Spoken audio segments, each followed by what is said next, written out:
Achieving Liftoff: Trends and Prospects for the Cairns Tropical North Queensland Economy.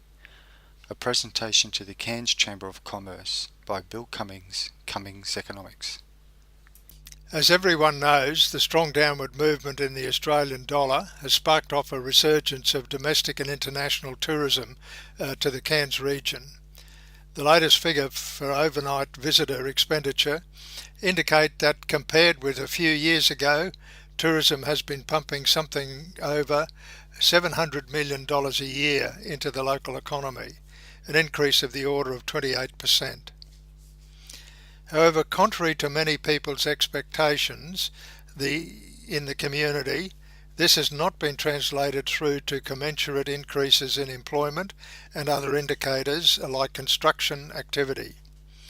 To understand why this is so, it is important to put the situation into a wider and longer-term context.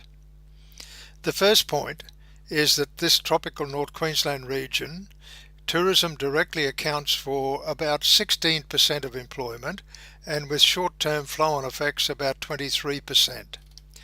The second point to realise is that if you look back over the past 10 years and take inflation out, tourism earnings have just got back to where they were 10 years ago. From 2008-09 to 2011-12, the sector suffered a 25% real drop in revenue. Against this background, it's not surprising that tourism businesses running under capacity for years have been slow to take on additional staff, giving preference to expanding hours of casuals. While refurbishment has been taking place, there's been little justification for developing additional capacity. A major factor offsetting the rise in tourism income has also been a decline in government expenditure in recent years. The Queensland capital expenditure budget in this region has been consistently low on a per capita basis. Of all Queensland regions, it has suffered the biggest decline over the past 4 years, and in 2015-16 was down about $400 million on 2011-12. Not surprisingly, building approvals, after recovering from very low levels in 2011-12, plateaued during 2015 and are at levels still well down on 10 years ago. In fact, it is instructive to look right back over the past decade. Despite the collapse of tourism income and no real tourism growth over the decade, along with the collapse in construction post-global financial crisis, the region continued to lead in population growth in regional Queensland and across the north, albeit at a slower pace than long-term trend, something that illustrates the depth and resilience of the region's economy. Over the decade, the region's large agricultural sector continued its long-term real underlying growth rate of about 2% per annum, with a total real growth including post-farm gate activity of over $300 million or 22%. While much more erratic, mining in the region has showed a real growth in value of production of over 5% per annum, totaling over 10 years about $270 million or 69%, especially under the influence of expanding production at Weipa. Thanks to efforts of people like Sharon Dawson and Jeremy Blocky through the Chamber of Commerce, the city aggressively sought to develop FIFO opportunities during this period that at peak were estimated to be contributing up to $200 million a year to the economy. Also, rapid growth of the city and region during the 80s and 90s had not been matched by growth in some government services. In a catch-up situation, health employment grew by 36% between 2006 and 2011. Cairns and Hinterland Hospital Services turnover indicates growth has continued in more recent years, 26% up in the past 3 years. A catch-up has also been taking place in higher education.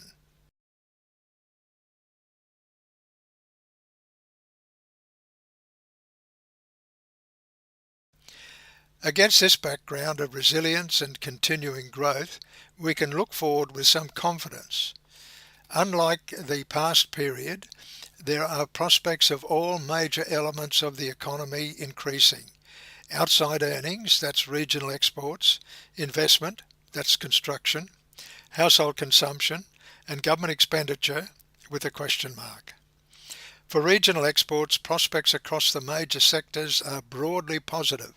Tourism, after a difficult period, has come back as front runner. Prospects are excellent provided exchange rates remain lower, new air services come into place, and investment starts rolling in appropriate facilities. The situation is not dissimilar to the late 80s when a lower dollar combined with a major new market developing to underpin rapid growth. Japan then, now China. The lower dollar is also seeing a resurgence of visitation from Japan and the United States. Important in the returning international market has been new air services to Bali, Singapore, Manila, Hong Kong, Auckland and now Seoul. I believe TT&Q is confident that with state government support, direct all year round air services will be achieved to mainland China by the middle of next year. However, the most real growth has come in domestic tourism, where best discount fares continue to be low.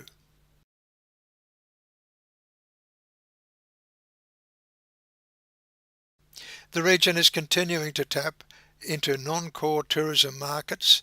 The prospects are excellent for increasing the city's role in the rapidly growing cruise ship market, super and cruising yachts, conferences, cultural events and sporting tourism. However, as in the past, it is not just about tourism. There are few regions around Australia that offer better prospects for agricultural expansion. The region accounts for 26% of Australia's water runoff. Value of banana production will probably plateau. Abnormally good growing conditions have led to a glut, and lower prices this year will cost the economy an estimated $150 million and possibly lead to a capping in acreage. However, sugar prices have bounced back up due to a shortfall in global production. Acreages have expanded, especially in the Tablelands area. Cattle prices are riding high and expected to go higher, with a potentially massive new live export market opening up in China.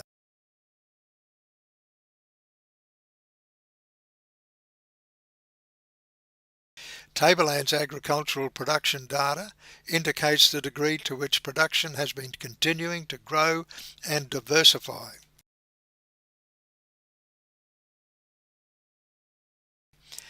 Under current government programs and private enterprise proposals, there are 7 major studies taking place that, if implemented, would underpin a very large increase in agricultural production in the region over the next 20 years.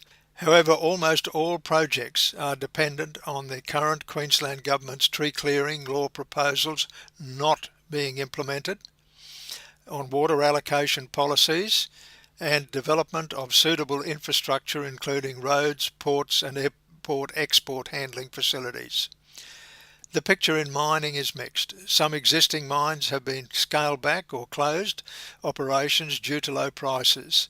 There's been FIFO losses to mines in the northwest Queensland region. However, we are still holding on to FIFO to Moranbah, Groot and others. There's been a tailing off of growth in PNG, but we still have shipping services to Freeport-McMoran mine in Indonesia. A $36 million contract, construction workforce 350, has just been let at Mongana to complete the processing plant and recommence production. Estimated ongoing workforce is 230. Magnetite is now being exported out of Marillion. Major contracts for the $2 billion development of the Amrun project at Weipa have been let. Failure to secure the Pacific Patrol Boats contract was a blow to the resurgence of shipbuilding in the region. The $24 million upgrade of facilities, assistance from the Commonwealth Government, will help the sector's competitive position, and hopefully the sector, including the Maritime College, will achieve much of the ongoing servicing work. With improved global financial conditions and a lower dollar, super yacht business is coming back, and increased refleet activity will assist. Amalgamation of Toll Marine Fleet with Cairns-based Sea-Swift operations will further consolidate Cairns' important role as a base for coastal shipping that supports development across the far north. The aviation servicing cluster is continuing to operate soundly, and new market opportunities, including for training, appear to be opening up in Asia. Consumption. While no local statistics are available, there is plenty of anecdotal evidence around that household spending in the region is remaining subdued. Lower interest rates, fuel costs and inflation in general are helping family budgets, but skyrocketing electricity and insurance costs have not been helping. High levels of casual and part-time employment are reported to have been affecting expenditure, especially in willingness and ability to move from renting to investment in houses and flats. Improved general economic conditions and confidence about properties holding and increasing in value seems likely to result in improved levels of household expenditure. Government. State capital spending in the region has been so low that there is only one way for it to go. Statistical data indicates state government employment in the region slowed during the LNP government, but did not fall and has accelerated again. At federal level, a need to deal with budget deficits could mean some cuts, but the North Australia Infrastructure Fund should start coming into play over the next few years. At local government level, capital expenditure in Cairns has been running at historically high levels.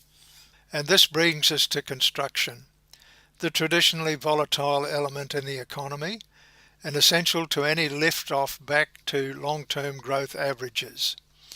In the first place, it should be recorded that there are many projects out there that are through the development approval stage. Although building approvals are lacklustre in the Cairns region, a major uplift is taking place in the Peninsula Torres sub-region. However, around Cairns, master builders record that commencements as opposed to approvals moved up strongly in the last quarter, signalling an increase in on-the-ground activity. There are three levels of an upsurge in construction that can be expected to take place. The first will be in response to ongoing growth in the region's base industries. In tourism, continuing growth, rising room rates and returns will justify new stock of accommodation coming on stream. I expect this point to be reached over the next 18 months. The second would be in anticipation of a major opportunity for tourism growth from China to provide new facilities especially orientated to that market. So far, the giant Aquis project, aimed at a future Chinese market, has proved elusive. I believe it is planned to start a new first phase mid-next year. The $640 million Kerworld project is still in early phases, and the coming year will see it go through an environmental impact stage. The third type of construction is follow-on development as general growth of activity takes place. I expect this to follow fairly quickly on the heels of increasing employment and population growth, starting to kick in as tourism and other outside earnings increase and as other types of construction grow. My overall expectation is for the coming year to see the pace of growth pick up and the upsurge continue in the following years as multiplier effects come into play.